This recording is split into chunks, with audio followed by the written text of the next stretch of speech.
Have you ever helped someone and felt a little sting of disappointment when they didn't even say thank you? It's a common feeling.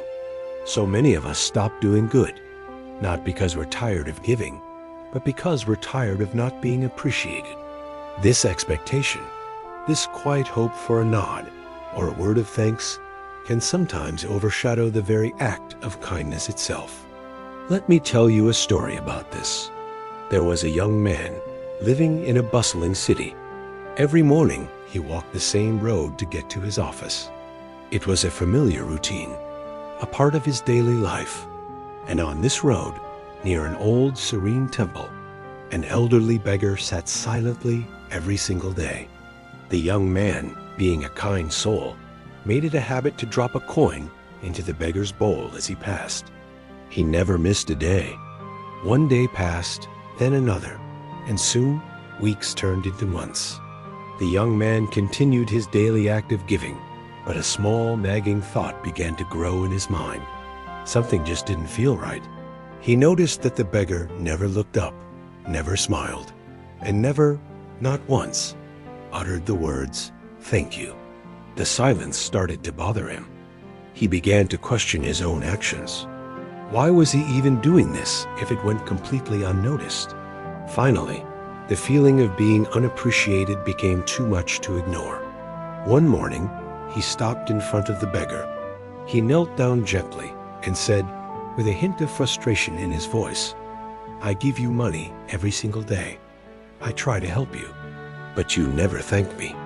Don't you feel any sense of gratitude at all?" The old beggar slowly lifted his head. His face was calm.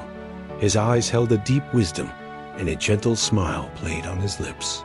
He looked at the young man and spoke in a soft, steady voice.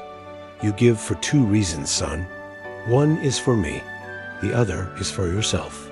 The young man was taken aback, listening intently. The beggar continued, "You are right. The part you give for me, I should thank you for. But for the part you give for yourself, for the good feeling you get, for the satisfaction of helping, for that part you should be thanking me." He paused, letting the words sink in. If you are giving only to hear the words "thank you," then you are not truly giving. You are trading. You are exchanging your coin for my words. In that moment, everything clicked for the young man. A profound realization washed over him. He stood there silently, the city's noise fading into the background. He understood. True kindness isn't a transaction. It's an expression of who you are. The beggar's gratitude wasn't in his words. It was in his silent presence, offering the young man an opportunity to practice compassion every day. His habit of being there was a form of gratitude in itself. This story isn't just about a young man and a beggar. It's about all of us. It's about our motivations and our expectations. We often perform acts of kindness, big or small, and then wait for the applause, for the validation. We post our good deeds online, hoping for likes and comments.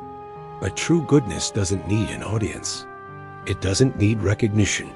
Do good because it is a part of who you are, because it feels right in your heart. Don't do it for the thank yous, the praise, or the social media likes. The most authentic kindness is the one that expects nothing in return. It flows from a place of genuine care, not from a desire for acknowledgement. So the next time you help someone, do it freely. Let go of the need for their reaction to define your action. Do good because it's right, because it adds a little light to the world, and because it makes you a better person. That is the real reward. Thank you for watching. If this story resonated with you, please consider sharing it. And remember to subscribe for more content that inspires.